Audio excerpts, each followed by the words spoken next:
just types of cargo damage. I'm going to only touch upon this. This is not for your level, but if you can walk away even knowing the word general average, I'll be really happy. Because then you can say somebody spoke about general average back in the day. Anybody by any freak chance knows what general average is? No, okay. Probably a bit complicated. So let's make it simple. So if there is an incident, you spoke about bad weather or something happening, and there's a peril, and the ship cannot now go to the discharge port, or the ship has lost its engine, something's happened, something major has happened, yeah, on board. Now you have to get a tug out to tow the vessel to a port of refuge, which is a safe port. Who should be responsible? Any show of hands? Who do you think, just logically? This is common sense. There's nothing complicated in this.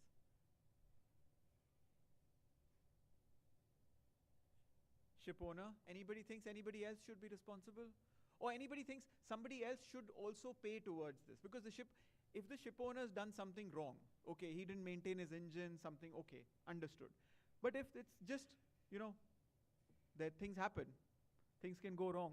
You can be in bad weather and you can have a major damage, which... Cargo.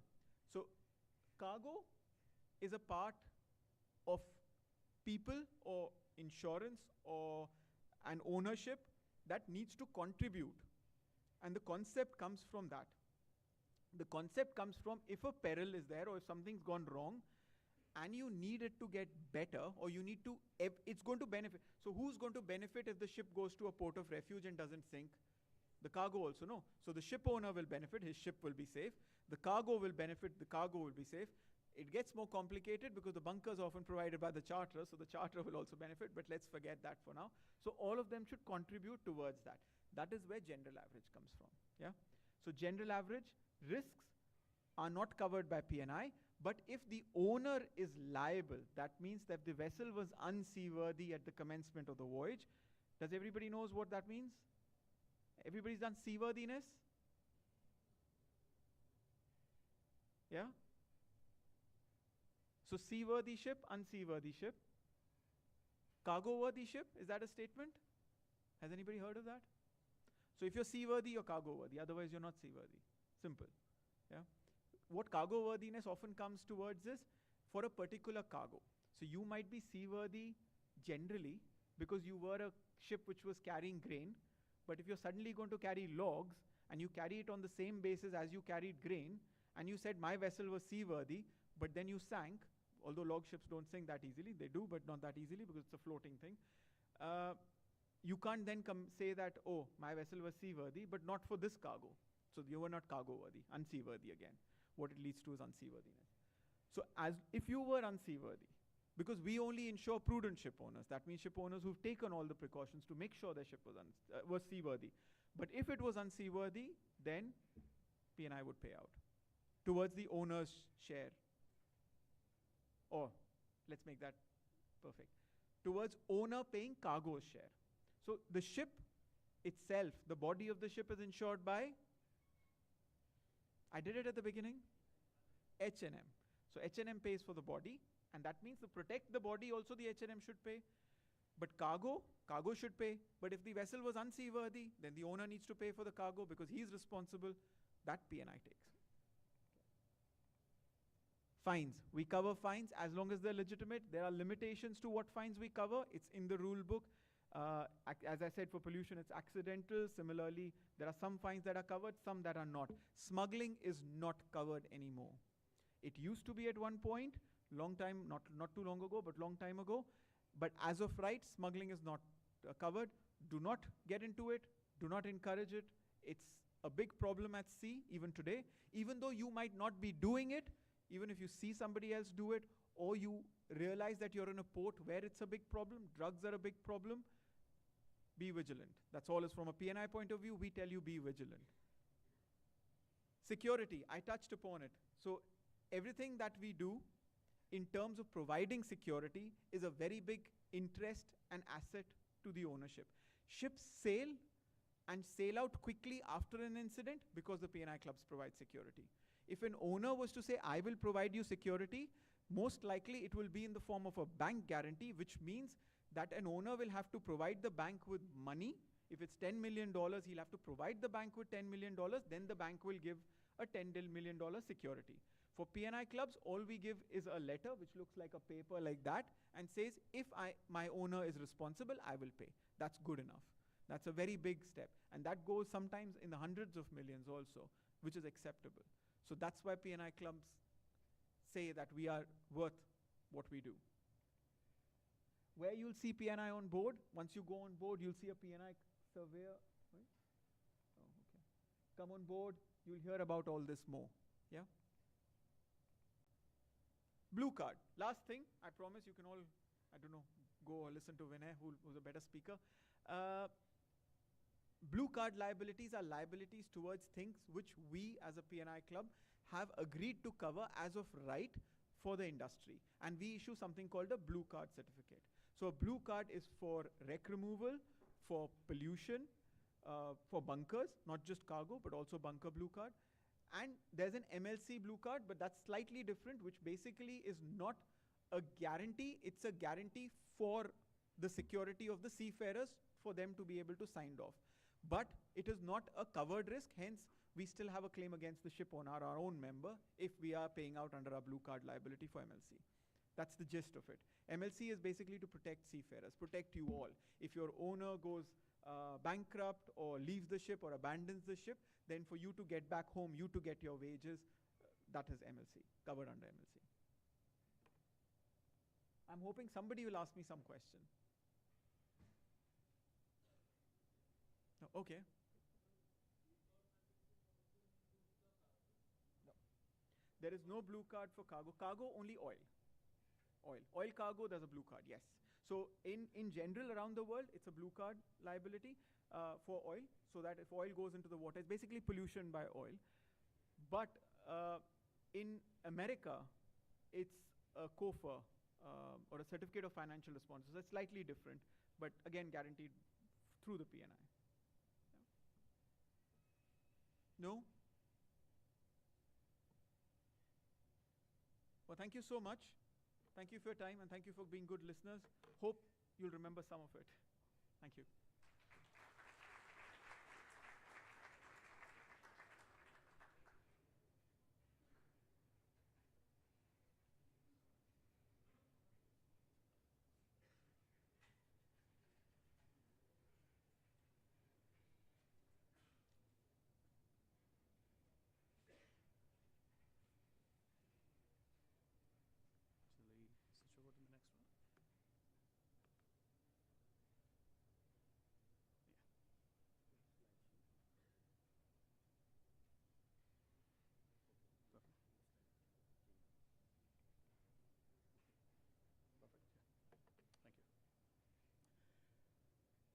Is everybody still awake? I hope so. It's great to see all of you. I mean, you guys bring my memory back 24 years ago when I started as a cadet. And it's been a long journey. Just to touch my background, so I started sailing for 7 years as a deck officer. And like most of you, I aspired to sail up to the rank of master. And then I had an opportunity which I wanted to explore further beyond sailing. So in 2009, I decided to move ashore, and I started working in ship management sector. Just to give you a background, when you go on ships, there is a company who operates those vessels, and they are called ship managers. Now, ship managers could work as a third party on behalf of various owners, or ship managers could work in-house for ship owners. And that's it completely. In short, we call it technical operations. Now that's completely another vertical of maritime career as a seafarer if you want to pursue beyond sailing. So for some of you who do not pursue your sailing career up to the rank of masters, there are a lot of careers. But the bottom line is, sailing career is very rewarding. It can lead you to various career options within the maritime sector. Insurance being one of them.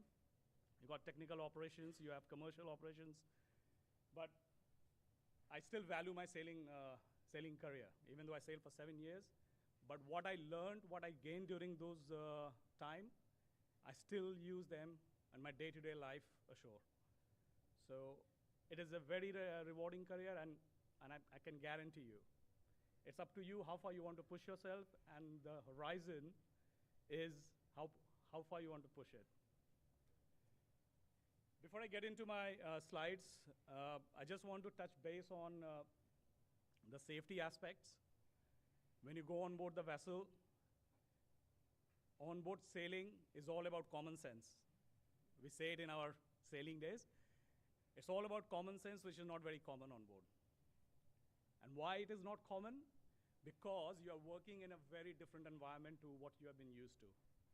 So your engine room, you got deck, you got bridge, and you are exposed to various other operations, which you are, again, not used to. So whatever the training you do in the academy, when you step on the gangway, be prepared for a lot of surprises. There will be nerves when you step on board, because obviously you're not familiar, you have not worked before. But what matters at that point is your confidence in yourself, what you have learned at the academy. It will come into practice. So don't forget what you're learning now. I never had an opportunity to get the glimpse of the P&Is when I was a cadet. So I would like to share as much as I can. So when you go on board, at least you are aware the risk, what to look out for, and where also you have to keep your eyes and ears open. You have to watch yourself and also your colleagues on board. Because on board we work as a team. There is nothing like, if I'm an engineer, this is my domain. I'm a deck officer, this is my domain. We all work in tandem, because one team fails, the ship will not operate. So it's a hardcore team effort on board, right from the lowest rank to the top rank. So as a cadet, you will be contributing towards the operations. So you have to be switched on. And your real experience will start the day you step on the gangway. And it's a long journey. Every ship will teach you something, no matter how long you have been in the rank. So it's a constant learning curve. And till date, I'm still learning. It's been 24 years in the industry, I'm still learning. So maritime sector is huge. Although we say it's a small sector, we only contribute, it's a long sector, it's a large sector. 80% of the world trade is moved, or 90% of the world trade is moved by ships. But still, the fraternity is so small, we tend to know each other. So yeah, value your sailing experience and keep your eyes and ears open and use your common sense. Always question. You get an order by a chief officer, do these things, keep your eyes and ears open, because there will be at times you'll be on your own, maybe with a senior cadet, but as a first ship cadet, there will be times you're doing things on your own. And that's when you switch off and accident happens. When you step on the gangway, you want to step down the gangway at the end of the term, at the end of your contract, because you want to go home safe.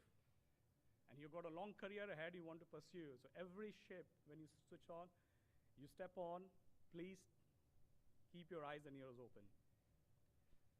And in my career at sea, and when 15 years in technical operations dealing with the vessels, I have seen accidents happening.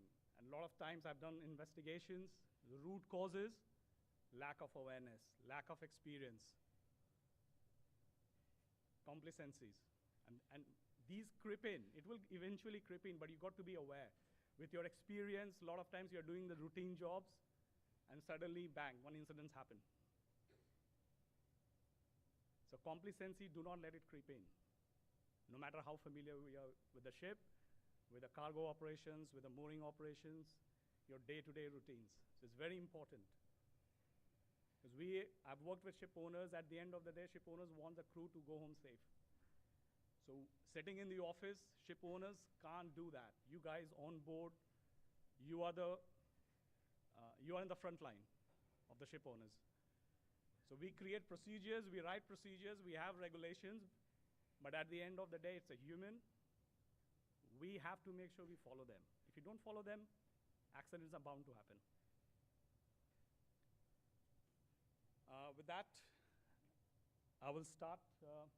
The topic what I'm going to talk about is prevention is better than cure. Now the elements I'm going to talk about is purely on the safety.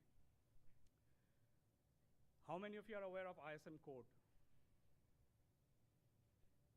Good. Engineers, ISM code?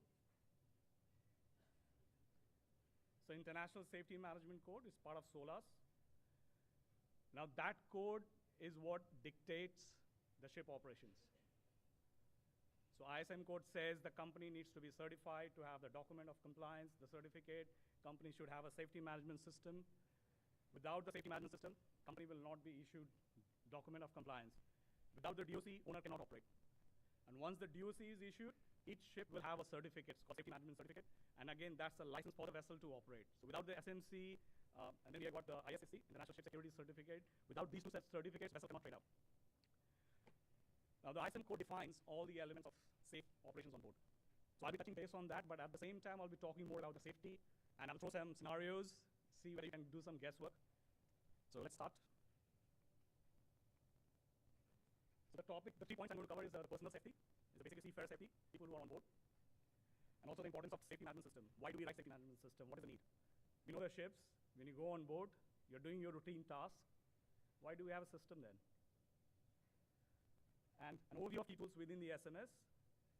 And there are certain, I will touch base on some of the instances or scenarios which tend to be routine, but it's not done in a correct way.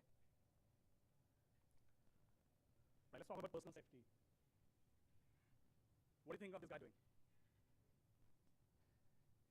Any guess? He's walking on a hatch combing. So what does the common sense say? Does it look safe? If somebody asks you, as you're a cadet, and chief officer asks you, hey, can you go climb the hatch combing and grab that stuff for me? Would you do it? Well, he's a chief officer. If you don't do it, there will be consequences. What do you think? You listen to chief officer or you listen to your common sense? Because at the end of the day, it's the common sense which will prevail, and that will bring you back home. He's not supposed to, because hatch combings are not meant for walking. You have to use a separate access way across various cargo holds, and if you're going to watch, if you see your colleagues doing that, you should stop them. At least challenge them that it's not safe. And we see a lot of times crew actually standing there as an observer when an accident happened, knowing that particular action was not safe. So eyes and ears and common sense, always keep them on. You wake up on board, that's it. That moment, the clocks are ticking with the common sense until you go back to your bed. And within the P&I industry, as Gagan mentioned, we deal with the cases, and I've seen so many cases which is simply could have been avoided just if the crew would have followed the procedures. And you don't follow procedures, incident happen, it will cost the company because there will be claims, P&I claims. P&I will pay, but you keep doing the repetitive claims, the company is going to, the premium is going to go up. So it all hits down to the bottom line. A safe operation contributes to the bottom line of the company. And you as a seafarer got the biggest contribution to play because you guys are working at the front line. What do you think of this one? Trying to be an acrobat? So you try to be a Superman, you try to be an action man, you try to be an acrobat on board, what will happen? Accident. There's a reason why ship is a very hazardous environment. So you're not supposed to be walking on a mooring rope, it's taking a shortcut instead of using, what is the correct use? That person from the shore side should have used the gangway. Gangway is your main access point to the vessel when you're at port. And there is a reason why gangway you have to use because it is constructed and designed in such a way it can take load and provide you the safe access. So what do you do if you see your colleague doing this? Anybody? Doesn't matter, you're a cadet, first ship cadet, third ship cadet, doesn't matter. When you go on board, you're part of the crew, you're contributing to the vessel operations. So what would you do? Try that person to ask that person politely, please stop doing it, it's unsafe. That person doesn't listen, report it to the officers. that so-and-so person is doing the certain things in a wrong way is hazardous. So you don't have to convince that person, but you can report. Majority of the shipping companies encourage people to report. There's no consequences for reporting. In fact, a lot of times ship owners award the best seafarer of the month for reporting so many incidents. So reporting, keeping close eye on yourself and also close eye on your colleagues throughout the operations, the moment you're awake. Incidents can happen even if you're not actually at the time of your watch. Just walking down the alleyway, going down the accommodation stairs, you can slip, trip. But because you're on board the vessel, everywhere is hazardous. You don't follow routine properly, you don't follow the procedures, you don't keep your eyes and ears open, common sense, things will happen. What do you think this guy is doing on board? Can anybody figure it out? Somebody is outside the wheelhouse. Any guesses? I mean, it's a common sense, so engineers can also use it, anybody can use it. Sorry, please, hand up. Working aloft, that's good. So that person is working aloft. So what sort of job is working aloft? Brilliant, yeah. So working at height. So working at height is a hazardous operation, hazardous job. Now, before, there used to be procedures or there used to be a requirement, legal requirement of a certain height, I think it was 2 meters or above, will be considered working at height. But now that requirement is gone. So any height which can cause injury on falling is considered working at height. So even as a 1 meter people can fall and hit their head, can cause injury, that's considered working at height. It's a hazardous operation. You need to carry out risk assessment, make sure all the areas identify, all the hazards identify, and you have to put the control measures in place before you can actually go ahead and do the job. As a cadet, you will be involved in a lot of supporting roles on board the deck operation. So you might not be involved in doing that particular job as working at height, but you will be involved in supporting the ratings. Maybe an OS, it could be a AB on board or bosun, but you're helping them. So you are still an observer, and you have to help, make sure the operations are safe. So the problem was, when you're working at height, you need to have a safety harness. Without safety harness, you can't. The safety harness will have the fall arresters, and that person was working at such a height without any safety harness. So what will happen if, by mistake, that person falls? He doesn't have a arrestor. He will fall. Most likely, he's going to die because of the height. So you don't want to be in that position. You want to go on board, get back home to your families. That's what you want. As sure, we go to office, we get back home for our families or whatever, the friends and families.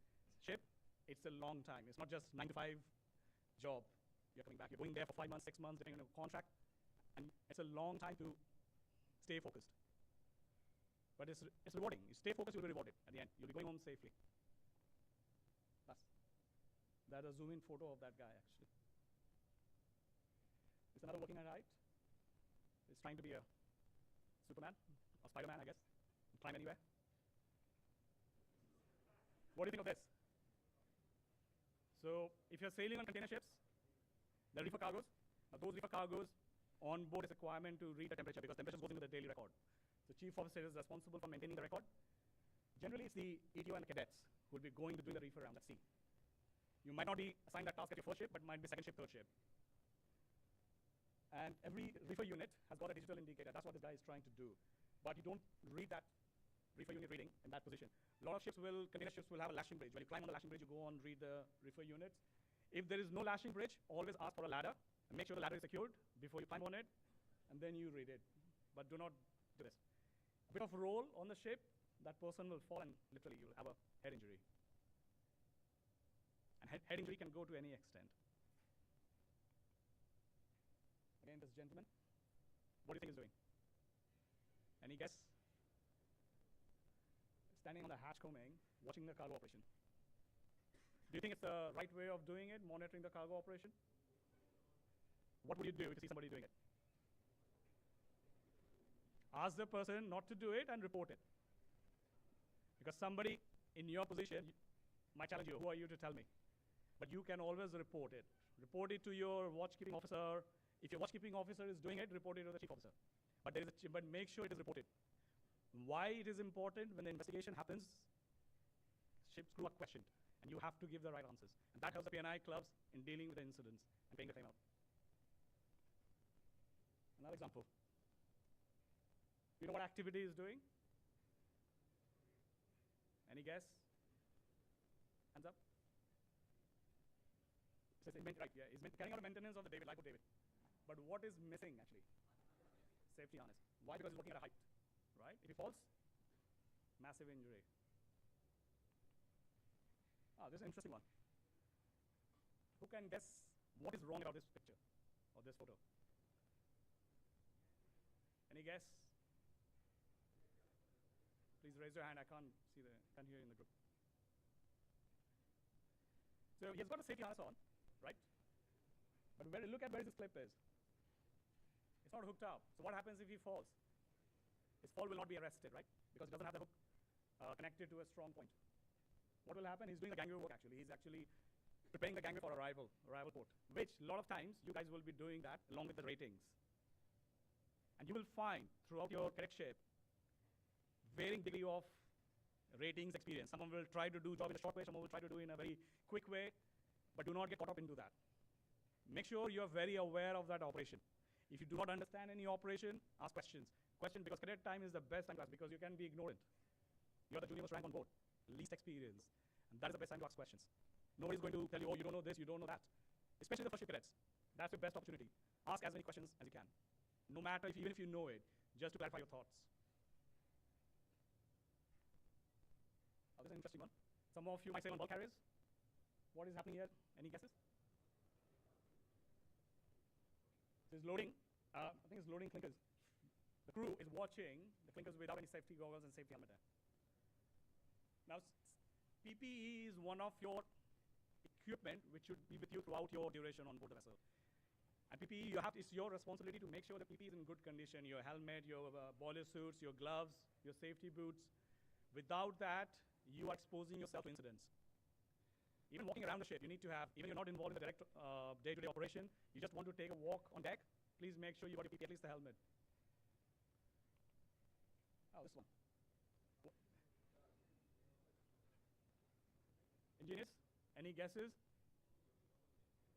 That's right, yeah. He's doing shipping work. He has got his earmuffs, but he's forgotten about his eye. So safety goggles is missing. What will happen if a chip flies into his eye?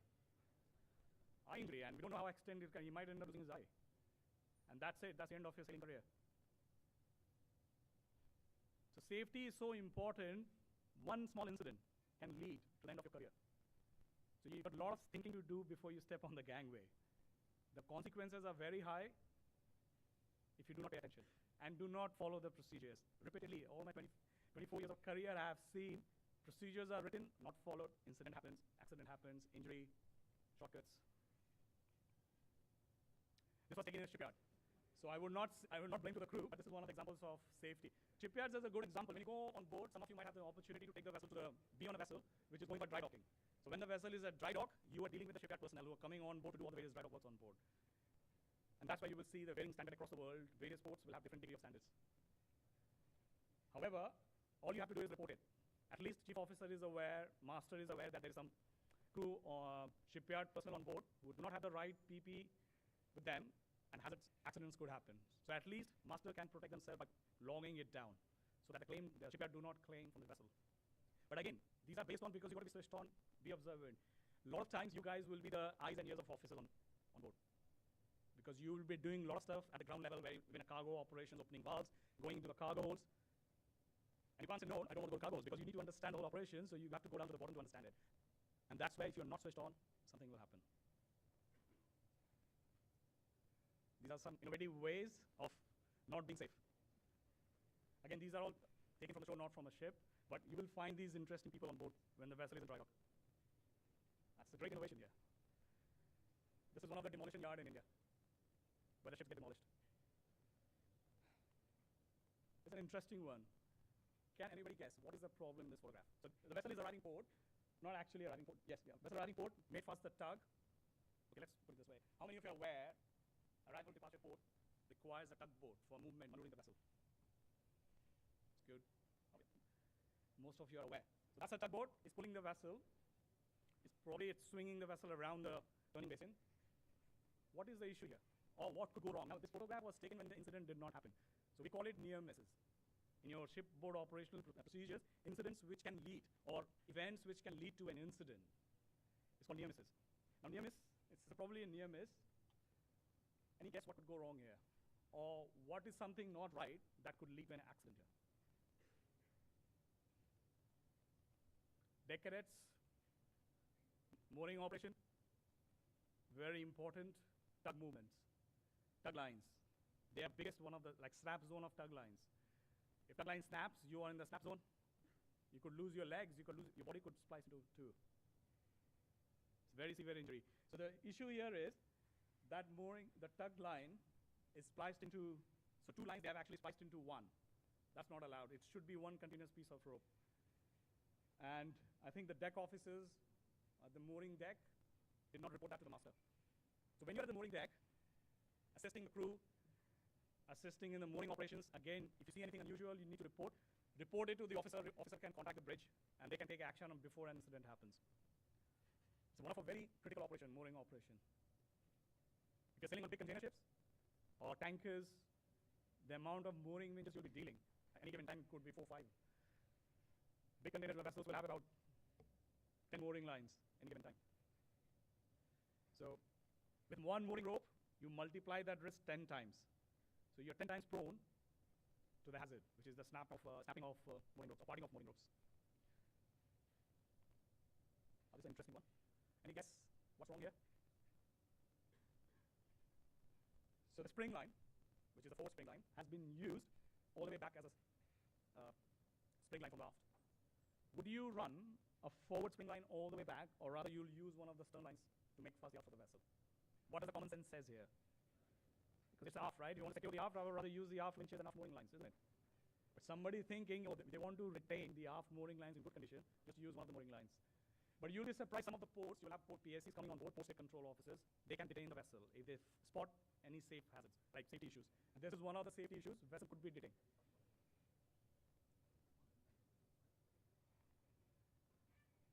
Mooring ropes again. So I'm talking a bit more on the mooring side because you guys will be involved on one of the critical operations on board the vessel in and out. And it's highly likely you'll be exposed to this risk.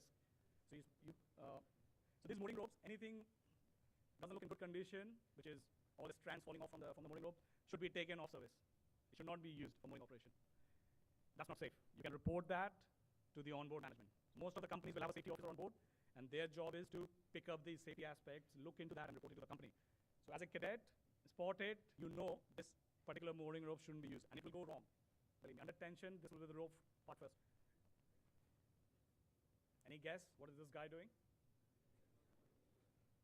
He's standing in the pipes. So you do not stand on the mooring rope or within the pipes. That's an interesting one. Any guess? What is wrong here? Any guess here? Okay, let's break it down. Are the mooring ropes looks okay? Yeah. So mooring ropes are fine. But the way, you see, this is not placed in the right place where it's meant to be, actually. It should be on the roller. And if you place the mooring ropes in the wrong places, that's when the chances of mooring ropes parting is very high. Again, if you keep your eyes open, you will spot it. But very clearly, the AV is not aware of it, actually, or the officer, whoever's in the photograph. Would you do the mooring this way? So there are mooring winches, the bollards on board, which will meant to heave and lower the mooring ropes. So use the shipboard equipment which is designed for specific operation. Use the tools which are designed for specific operation. Don't try to do makeshift works. Engineers and deck cadets both. You'll be dealing with a lot of tools on board. Okay? Again, this is not a ship's crew, this is more of a shipyard crew. These are the makeshift arrangements. You will see, when throughout your sailing careers, you go to various ports, no matter how safe you are, you will find people doing innovative ways. Now, innovative ways will work in the office, but not on board. A lot of incidents happens with the galley crew. Ships, you will see chief cook lifting. You'll be part of lifting provisions. When vessels call various ports, cadet will be involved in helping the ship's crew. You do not lift things in the right way, you will end up having a backache, back sprain, and that can lead to probably you'll be off sick for a long time. What is this? What photo is this? Any guess? Of course, it's a ladder. I can see that. Stairways. This is a stairway in the engine room. Engineers. What will happen if you run down or you run up the stairs? What are the chances of risk here? Slip, trip. And what happens when you slip and trip? Injury, leg injury, arm injury. Depending on how you land, how you fall, you end up having a head injury. This is one of the most common places of incidents on board the vessel, especially in the engine room. Because engineers work across various decks on a day-to-day basis. Even if you'll be spending 10 hours in the engine room, there'll be a lot of times you'll be going up and down. And most importantly, when you go up and down the ladder staircase, use the gloves, use your both hands, hold on to the handrails. And please do not use greasy gloves, because greasy gloves do not provide grips on your rails. I've seen incidents happening with the engineers. They think they're wearing all the PPE climbing up the ladders or stairs, and because the gloves are so greased up, they end up slipping, they end up losing the grip, backfall. They've broken their ribs, head injury. This is an incident leading to that. So this person was carrying a jerrycan of lube oil, and he was using both hands to carry that weight and climbing down the stairs. Slipped, and he used his left hand to support while he landed on the platform. He broke his shoulder. His toe was caught up in the stairs, so he had his ankle injury. He was taken off. He was given various medical treatment on board. When the vessel arrived at port, he was taken off. He went on about 8 months of sick leave. Now, when you're a cadet, you don't have much liability at home, I guess. But when you start becoming officers, you're earning more, you probably will have more liabilities you're taking on from home, financial liabilities. So it gets very vital that you have to be fit on board. You're out of job for 8 months. You probably get some medical benefits. Some companies might offer you medical benefits, some might not. So you've got to be aware of that. So importance of safety, you cannot ignore the moment you step on the gangway. So I'll just quote from the ISM code. Why the SMS is important, because it is laid down in the ISM code, and hence companies follow that. Because safety management is an objective of the company, should continuously improve safety management skills of personnel ashore and aboard ships. Now, it is the job of the company, that's what the ISM code says. And a lot of companies, they write procedures, keep amending it, keep reviewing the procedures to enhance, make sure it meets all the requirements. But still, incident happens. I've seen in my 24 years of my career, ISM code has been there a long time. When I joined sailing, ISM code was already in place. So, but accidents haven't stopped. The ISM code was ISM code was written to enhance the safety. But what has happened is it has become more of a paperwork. And to some extent, it has become a paperwork because it helps with there's a lot of documentation behind it. But what has taken away from the crew is they're solely relying on a procedure to do a specific work. Common sense is going. What used to be common sense now is nobody think about it. They know there's a checklist. If I follow the checklist, the job will be done in the right way. But they forget we are still humans. We react under different scenarios. If the pressure is there, you will ignore the checklist. You might tick the checklist, but do not follow all the instructions in the checklist. And hence, being switched on board is so critical. And ISM code is helping the company to increase the safety standards, but it's the crew overall, we see incidents happening because there's a lot of lapses, a lot of complacencies taking place. This is another section of the ISM code, which basically highlights the company need to establish and maintain procedures for identifying any training which may be required in support of the SMS. So training is equally important. So whatever training you're getting here, you go on board, be prepared for more trainings. Now, those trainings are more required for your onboard procedures. Each company will have various forms of onboard training. Training never stops. Till you become a master, there will be more constant. And training also keep you abreast in checking your skills. You might be going for a lot of revalidation courses. You'll be doing a lot of retraining of certain particular, say for the environmental pollution or oil pollution on board. When you go on board, you learn here, there'll be a lot of training videos to be done. But take them seriously, because what it does is, it will keep you switched on. Like a tanker guy going on a container ship, back to tanker, highly likely you will forget what you learned on the tankers or the critical operations. When you spend 8 months, 10 months on a container vessel, you get hooked up into the container operations. And then suddenly you go back to tanker operations, you have forgotten, and an incident happens. You think, yeah, I know I'll open that valve, I did that way. But maybe on your first tanker vessel, the valve operation you did was not the right operation, and luckily you survived an incident. So you've got another opportunity to make sure you do the things in a correct way. So, okay, if you didn't follow the checklist properly, make sure you follow the checklist properly. You will get chance, there will be near misses, but make sure follow the procedures and do not repeat it. Some people are not very fortunate. One incident, they become disabled for life. And some seafarers might get 10 opportunities to correct themselves. Even if they don't, after a 10th incident, will be fatality. I do not mean to scare you guys, but what I'm trying to say is shipboard operation is very hazardous. Stay switched on. There will be chances there you will be working on yourself, by yourself, just purely on instruction.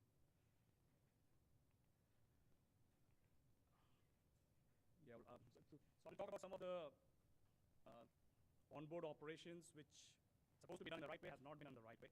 One example is the safety meetings. So when you go on board every month, there will be safety meetings, which will be presided by master and a safety officer. Now, safety officer on some companies could be a chief officer, could be a second officer. And what we do in the safety meetings on board is basically talk about various safety topics, mooring operations. You report any safety incidents. and that gets documented, sends to the company, and company verifies it. And this is an ISM code requirement. So there's no way you can avoid that. But interestingly, a lot of companies, a lot of seafarers take it as a tick box exercise. So what is a tick box exercise? Yeah, it's a form, you just fill it up, put any comment, and it'll be chucked in one corner. And the tick box done, like, yeah, safety meeting's been done. So you choose, when you're as a cadet, you choose what kind of officer you want to become. You want to become a responsible officer, or you just want to be your own guy, basically. I'll do the things the way I want to. So you're at that cusp. The moment you step on the board, have a very clarity in your head. What you want to achieve in the next 3 years when you get your COC. Certificate of Competency in hand gives you a lot of power, a lot of responsibilities. So basically what I'm going to cover in this is shipboard accidents, not always discussed. These are the few elements during the safety meetings. Incidents on other vessels, not always discussed. Now incidents on other vessels, what is this about? But I'm on the ship. Why should we be discussing incidents from the other vessels? Remember, when you work for a company, it could be a one-ship company, it could be 100 ships company. So companies are bound to share the incidents within their fleet, even if it has not happened on the other vessels. So safety meeting is one of the forum on board where a company sends all this information to be discussed. So if you're on one particular vessel, a mooring incident that happened on a vessel which is not your sister ship, or even, say, for example, it's a container vessel, you're on a tanker vessel. If it's a mooring incident, it's applicable to all type of vessels. So that's why lessons learned from each incident, companies are required to share so that they prevent it from happening across their fleet. So that's why, and a lot of companies don't do that. Ratings, again, some companies think it's a safety forum is only for the officers. You guys will be a part of the officers, not the ratings. So you will be included, but some companies do not include the ratings. I think why ratings should be actually part, because their job is to do all the cleaning and the mooring operations. Safety meeting is for people to make decisions. It's not. Safety meeting is a forum for everybody on board. Because we feel, and purely coming from my experience, everybody has a part to play on board. Whether it's rating, OS, first ship cadet. As I said earlier, you're part of the crew. You're part of the team. So if you do not contribute, or as a company, if I do not include your views on board, I am failing as a company, basically. All my procedures, what I've written, is failing. And also safety meeting minutes. So after you have the safety meeting, maybe one of you become a second ship cadet or first ship cadet. Safety officer might assign you a job. Like a safety meeting, please make sure you're taking the notes of the meeting minutes. And that is get documented, it's sent back to the company, and that gets reviewed every month. So be prepared for those. Again, what we have seen, a lot of companies do not document them. And that becomes a key factor. When an incident happens, documentations, we are dealing with the claims, we don't find the right documents, that doesn't help us as a insurance company to support the owner to defend the claim. Meeting format can go very long. It's kind of like so we try to keep it short. 1 hour safety meeting is more than enough. Again, 15 minutes is not long enough because not many topics can be discussed. And some companies drag it for 3 hours, which is too boring. It gets boring. So we try to keep it short. 1 hour is the standard across the shipping industry, you will find. Now, this is a very key activity on board the vessels. You will find that. And I would encourage all of you to be actively involved. Well, again, as I said, the bottom line is safety. And this is your forum to voice out. Right? If you have observed even an officer not doing the things at the mooring station, or if he's at the bridge, not doing a proper monitoring of the radar, if you feel all that, these are all near misses, you report it. It gets reported in the safety meeting. And as a company, you are the eye, is helping the company in preventing the accidents, future accidents. So some examples are interesting ones. So evaluations of drills. Okay, what do you think? If I'm going to read the drill report, I join the ship, I'm quite curious, what was the past drills, how they have done. You go into the reports, safety meeting, and you see, okay, what does it tell you? Even as a cadet, because you're very curious to learn about the shipboard operations, right? So yeah, I just want to see how the drill is being done. So you go and read the manual and read the records, it says only okay. Does it give you much information? Even for the engineers. Engine room, we have a lot of engine room fire drills, right? Engine cadet, you want to know actually how they're carrying out fire drills on board, and you find this information. Does it help anything? No, it's a very long format actually. And from the drills, we pick out recommendations, and so this is not the actual recommendation. It was cold outside, recommended, could provide coffee next time. That's not the recommendations we need. We need to find out what went wrong during the drill so we can correct next time. Safety issues, you talk about the safety issues and the lifeboat. So if there is any issues with your lifeboat, you report it. So lifeboat flares have expired, we need new ones. Now that's not part of the safety, it's expired, replace it. But this forum is not to discuss this little items, because this is part of the maintenance. Main topic of the meeting, this is a good one. What do you think? You're sitting in a safety meeting forum, you're talking about washing your hands before putting your finger in the pickle jar. I mean, it's a good humor, I get it. But you don't want to waste your valuable time sitting for 1 hour on board the vessel when you've got a lot of people that have a lot of jobs to do and discussing these items. This can be discussed during your lunch breaks or during a mealtime. How to climb Okay, this is a topic to discuss actually. How to climb a gangway safely. Yeah, it's a safe topic to discuss. But sure, that doesn't become a forum to discuss this particular topic. I think I'll end here for now. Internal audits. Now audits, ships have to go through annual audits. Now annual audits are required by the ISM code. And they basically a verification tool, whether the vessel is following all the procedures, crew know what they're supposed to do, and all this get things verified. So you will, when you're internal auditors, could be the superintendents coming from the company, or external auditors like classification societies that will come on behalf of the flag states. For internal audits, which is down to the company, a lot of times we have seen they do not fill the checklist, they do not verify the items, and the report is not actually reflecting the verification of the safety management system. You can become a part of that audit even as a first ship cadet, because when, as I said, when you step on board, you're part of the crew, you're supposed to know where your muster stations are, you're supposed to know if you're keeping a lookout, what is your job, what is your duty on board. So invariably, even though you are the most inexperienced people on board at the time, you'll be part of the audits, and you should know your basic duties. Emergency duties. Fire drill. If there's a fire, what's your job? Carrying a BS-8, fine, but at least that's your job.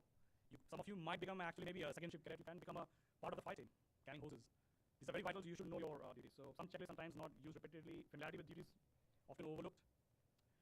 And process really used to review operations. Now this is more technical for you guys, but I'm just letting you know these are the process review is done by the master and the chief officers and senior engineering officers. And that review process feedbacks into the company safety management system. So you guys will not get involved, but this is just for your information. And it's sometimes limited to ship condition. So this is again very not enough information, giving the overview of the audit at the time. These are some of the examples of the audit checklist. Got 5 more minutes. I'll just finish this. Accident and near miss. Now again, as I talked, throughout my session, I've been stressing on accidents and near misses.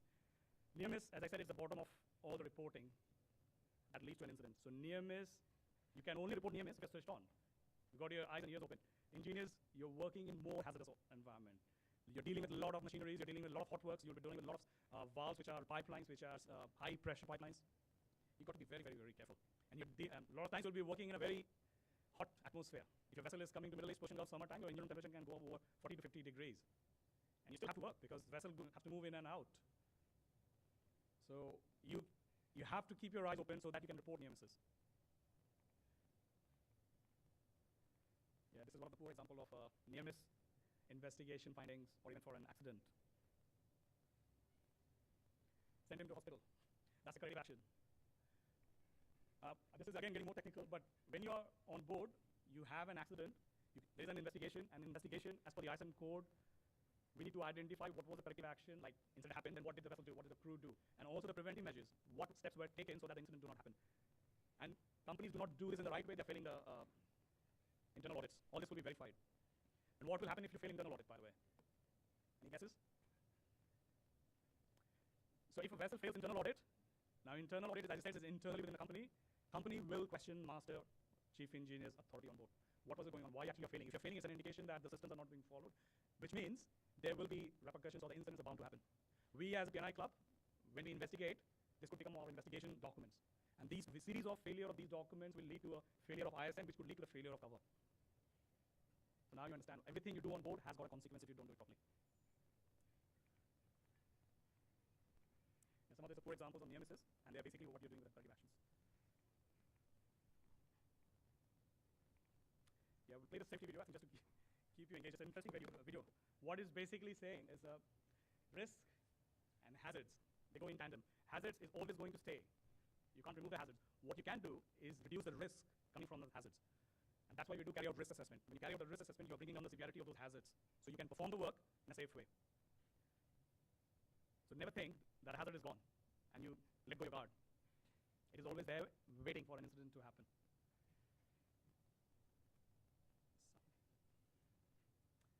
So the person is thinking the ground is clear, I can ride the bike the way I want to ride.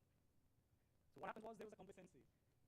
When you see very clear deck, you think, yeah, it's pretty safe here. I've done the risk assessment, but I don't really need to follow it. And that's why you're letting your guard down and waiting for an incident to happen. Right, with that I will close my session. Any questions? Anything you want to talk about safety? No?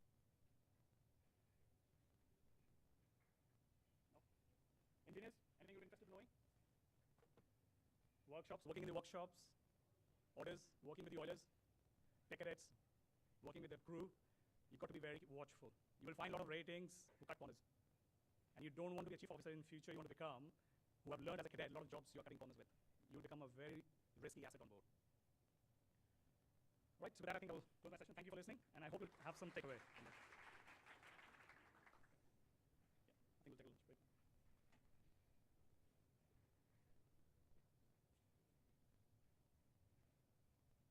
Now we meet at 1:30.